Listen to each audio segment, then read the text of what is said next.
এইবার বিষয়টা হলো যে এই এনকাউন্টার বলে কোনো শব্দ আইনের কোথাও কিন্তু লেখা নেই, তবে সিআরপিসি অর্থাৎ ক্রিমিনাল প্রসিডিওর কোডের সেকশন 46 এ একটা প্রভিশন রয়েছে। মানে এই সেকশন 46 একটা বিষয় বলা আছে যে কোনো একজন ব্যক্তিকে যখন গ্রেপ্তার করতে যাওয়া হবে তখন তাকে ইনিশিয়াল একটা অ্যারেস্ট ওয়ারেন্ট তো দেখাবে। এখন ভ্যালিড অ্যারেস্ট ওয়ারেন্ট থাকার পরেও যদি ওই ব্যক্তি পুলিশের সাথে কোঅপারেট না করে, মানে পুলিশের সাথে যদি যেতে না চায়, সে যদি ওখান থেকে পালানোর চেষ্টা করে বা পুলিশের উপর যদি হামলা করতে চায়, প্রাণঘাতী হামলা করতে চায়, সেক্ষেত্রে পুলিশ নিজের আত্মরক্ষা করার জন্য ওই ব্যক্তির ওপর যে কোনো পদক্ষেপ নিতে পারে। আরো একটা বিষয় আছে, ধরুন পুলিশ কোনো একজন অভিযুক্তকে নিয়ে কোনো এক জায়গায় গেল কোনো একটা ইনভেস্টিগেশনের জন্য, এবার সেখানে গিয়েও যদি ওই ব্যক্তি পুলিশের সাথে কোঅপারেট না করে, মানে পুলিশ যা করতে বললো সেগুলো যদি না করে, সেক্ষেত্রে তাকে দিয়ে ওই কাজটা করানোর জন্য পুলিশ যে কোনো কিছু করতে পারে। এর পাশাপাশি আরো একটা বিষয় আছে, পুলিশ কোনো একজন অভিযুক্তকে নিয়ে কোনো একটা ইনভেস্টিগেশনের জায়গায় গেল, সেখানে গিয়ে ওই অভিযুক্ত যদি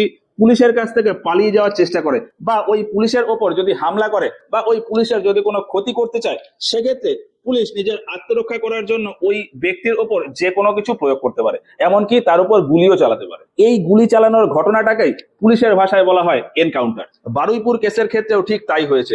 রিপোর্টে বলা হচ্ছে যে প্রভাস মণ্ডল পুলিশের কাছ থেকে বন্দুক ছিনিয়ে নিয়ে পালিয়ে যাওয়ার চেষ্টা করেছে, ফলে তার ওপর গুলি চালানো হয়েছে। আমাদের ভারতীয় আইনে যে কোনো দোষের জন্য একটা নির্দিষ্ট পরিমাণ শাস্তির উল্লেখ আছে।